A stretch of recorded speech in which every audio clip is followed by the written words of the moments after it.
Guys, hari ini gue mau cerita satu fakta yang mungkin banyak banget yang lo belum tahu. Dan faktanya adalah bokap gue tuh bukan pembalap. Kedengerannya bercanda, tapi gue gak bercanda. You know, gue baru aja kehilangan bokap gue beberapa waktu yang lalu. Dan dengan kejadian tersebut, banyak sekali orang yang simpati akan keadaan kami saat ini. Honestly speaking, mungkin ini yang terbaik memang. Karena kan perbedaan terbaik untuk kita dan yang di atas yang menentukan agak sedikit yang berbeda. Tapi anyway, gue mau ceritain tentang siapa bokap gue, siapa Helmy Sungkar yang sebenarnya. Karena mungkin hal ini gak pernah ada yang cerita. Lo semua tahu gue ikut balap, Rizal ikut balap. Ya alhamdulillah prestasi kami sangat amat bagus. Tapi itu semua juga karena bokap gue. Pembalap sebenarnya yang ada di keluarga gue, percaya nggak percaya, itu adalah nyokap gue. Nah, lucu kan? Faktanya agak aneh kan? Jadi gini, bokap sama nyokap gue emang ketemu di dunia balap. Pertama kali bertemu dengan Helmy, tepatnya itu kalau nggak salah tahun 71. Dan berkenalannya itu pada waktu saat rally mau start di bawah Tugu Monas. Orang tua saya dengan Helmy itu kompetitor. Karena kebetulan ayah ibu saya adalah juga pereli zaman dahulu. Kemudian kita berkompetisi di sana. Helmy dapat juara 2, ayah saya kalau nggak salah juara 5. Nah mulai saat itu kita dekat. Setiap kali ada rally Jawa Bali rally, kita selalu ikut. Dan pada waktu yang pertama itu saya hanya ikut berdua sama orang tua. Untuk selanjutnya saya justru bergabung dengan Helmy dalam satu mobil. 5 tahun berturut-turut kita ikut rally Jawa Bali. Dan alhamdulillah suka di podium-podium terus. Kemudian rally-nya berhenti tahun 81, ada lagi rally dan merupakan rally terakhir yang sampai hari ini nggak pernah jalan lagi. Di tahun 81 itu kami dapat juara 1. Bokap gue tuh punya, adik kakak tuh berempat. Bokap gue paling tua, adiknya 3, cewek 1, cowok 2, yang 2 ikut balapan, yang cewek enggak. Nyokap gue juga berempat, adiknya 3 cowok, semuanya ikut balapan, semuanya menang juga. Lucunya, bokap gue tuh nggak pernah nyetir ataupun balapan motor, tidak pernah. Kalau Helmy itu dia spesialisnya adalah sebagai navigator yang menghitung kecepatan tetap detik. Jadi dia menghitung sampai sedetik-detiknya di titik-titik yang tertentu, kita sampai detik mana yang kita misalnya detik ke-43 atau ke-54 atau ke-19, di titik itu kita harus sampai di situ. Nah dia tuh jagonya di detik-detik itu. Kalau Helmy itu tidak pernah bisa diganti karena dia memang ahlinya dalam bidang kecepatan tetap detik. Tapi kalau untuk driver, itu suka gantian antara saya dengan namanya Kun Mawira. Yang juga sekarang jadi ipar saya. Jadi driver sama navigator kedua itu tuker-tukeran. Pada waktu session kecepatan, itu saya yang bawa. Dan alhamdulillah suka menang. Tetapi, bokap gue adalah salah satu co-driver atau navigator terbaik di masa itu. Dia pernah memenangkan kejuaraan Jaya Bali, Piala Presiden yang pertama, dan itu adalah legenda yang membuat Helmy Sungkar adalah pembalap. Padahal passion bokap gue itu bukan menjadi pembalap, tapi bagian dari support system seorang pembalap, which is saat itu dia menjadi co-driver. Nah, drivernya siapa? Yang akhirnya sekarang menjadi suaminya, adiknya bokap gue. Karir bokap gue sendiri juga bermula di tahun 70-an, dan itu ketika dia menjadi ketua senat di Universitas Trisakti. Passion dia yang sebenarnya adalah menjadi event organizer balap. Dulu awal event yang dia bikin adalah kejuaraan slalom, terus dia mulai serius ketika setelah dia mengikuti kejuaraan rally Jaya Bali itu. Karena dinilai time rally, bukan speed rally ya, time rally kayak rally dalam kota, kayak rally wisata gitu, sangat dekat dengan masyarakat, bisa ngelihat pariwisata juga, bisa ada unsur balapnya, ketepatan waktunya juga, dan melibatkan banyak orang. Basically dia tuh sangat suka mengumpulkan orang banyak dan mempromosikan kegiatan ini masing-masing. Setelah akhir tahun 70-an, diteruskan di tahun 80-an, mulailah dia serius. Seriusnya itu awalnya itu selalu membuat rally mobil. Rally. Dari mulai rally nasional, kecilnya itu adalah sprint rally, Asia Pasifik, sampai di kejuaraan dunia WRC di tahun 96 dan 97. Itu adalah puncak dari event rally yang dibikin oleh bokap gue. Jadi kecintaan dia terhadap dunia otomotif ini bukan hanya di roda 4, tapi juga di roda 2. That's why dia mulailah tuh di tahun 90-an bikin motocross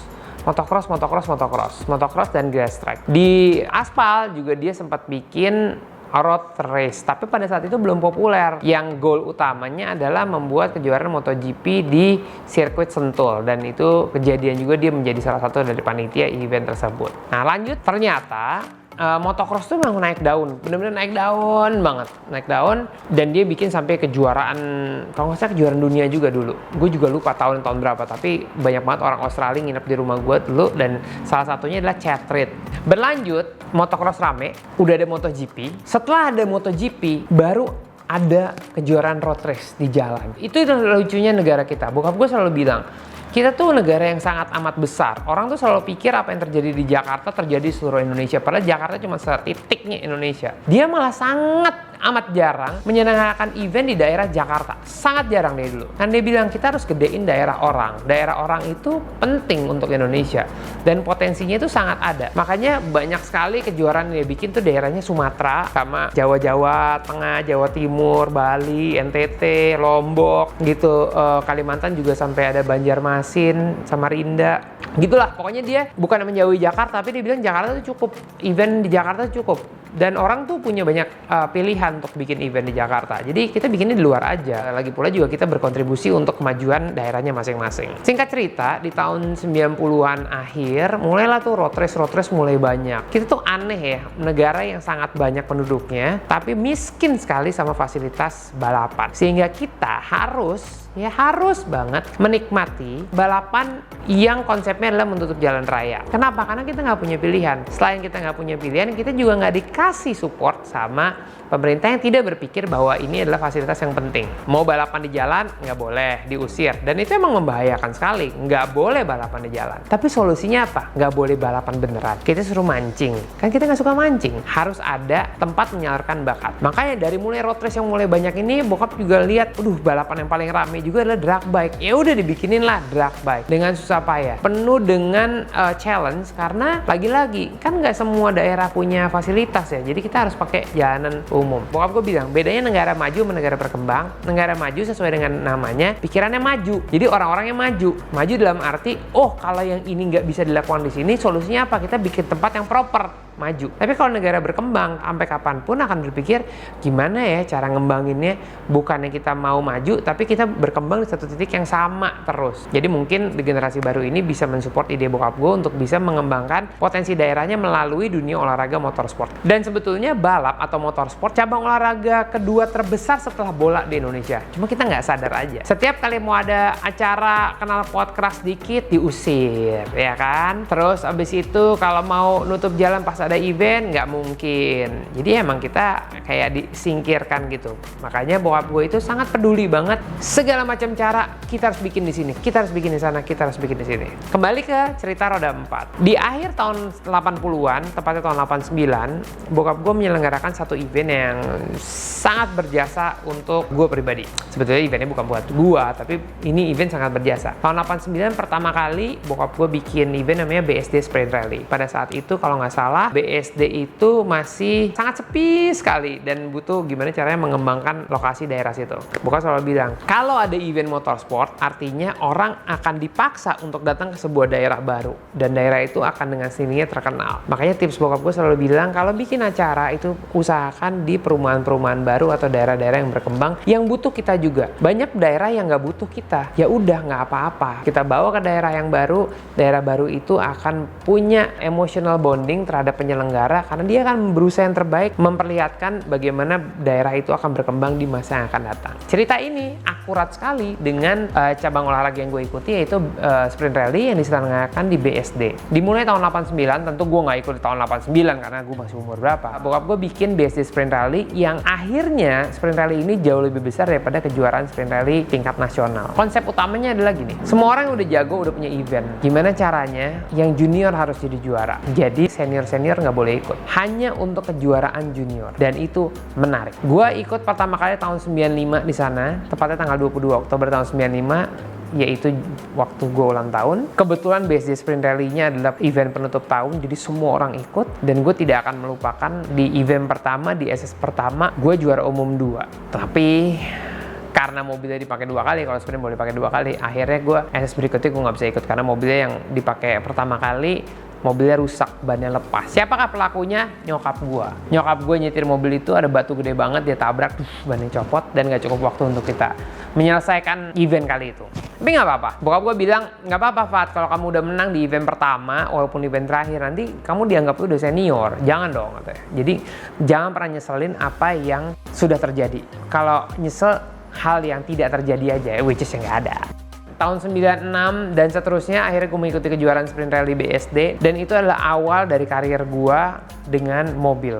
Walaupun tahun 94 gue pernah ikut go-kart tapi cuma 1 tahun aja. Di sini gue belajar hal yang cukup banyak dari bokap. Gue inget banget, "Pah, mau ikut balap." "Oh iya, ikut aja," katanya. "Mobilnya mana?" Loh, bokap gue nanya, "Kenapa jadi mobilnya mana? Kan kamu yang mau ikut." "Iya Pak, tapi kan mau ikut balap, kan Papa bikin event." "Ya udah, nggak apa-apa. Kalau kamu mau ikut event Papa, kalau kamu mau Papa sediain mobilnya, kalau kamu mau nggak bayar pendaftaran, ya menang juga kamu nggak dapet apa-apa. Mau?" Sebagai anak yang baru umur 17 tahun pada saat itu, kok gue bisa menang gak dapat apa-apa? Ya bokap gue ngajarin adalah, ketika kita di rumah, kita keluarga. Tapi ketika kita ada di event, tolong pisahin antara bokap gue sebagai penyelenggara dan gue anaknya sebagai peserta. Nggak ada privilege apapun yang diberikan bokap gue di event itu. Tentu banyak ya rasa marah gitu ya pada saat itu. Tapi akhirnya gue percaya yang diajarkan ke gue itu benar. Karena apa? Karena jangan biasain disuapin. Kalau lu bisa makan sendiri, lu makan sendiri. Kalau lu minta disuapin, pas nggak ada lu ngerasa kurang. Bersyukur aja dan berjuang aja tentang apa yang bisa kita lakukan dan apa yang bisa kita dapatkan. Itu penting untuk pegangan hidup kita. Setelah karir gue berjalan di BSD Sprint Rally, bokap masih sangat amat aktif. Akhirnya switching dari motocross itu ke kejuaraan road race. Nah, kejuaraan road race ini sampai dia adalah orang yang pertama juga yang bikin skutik atau Matic Race. Pada saat itu Matic tuh mulai banyak ya, dan semua orang bilang, ngantuk lah pakai skuter, balapan kok pakai skuter. Cuman itulah, Helmy Sukar adalah seorang yang visioner yang melihat potensi ini akan bagus untuk dibesarkan. Jadi dia bikin yang namanya Matic Race, dan itu meledak banget pada saat itu. Event-event yang reguler, yaitu kejuaraan road race, itu jadi agenda mingguan buat keluarga kita.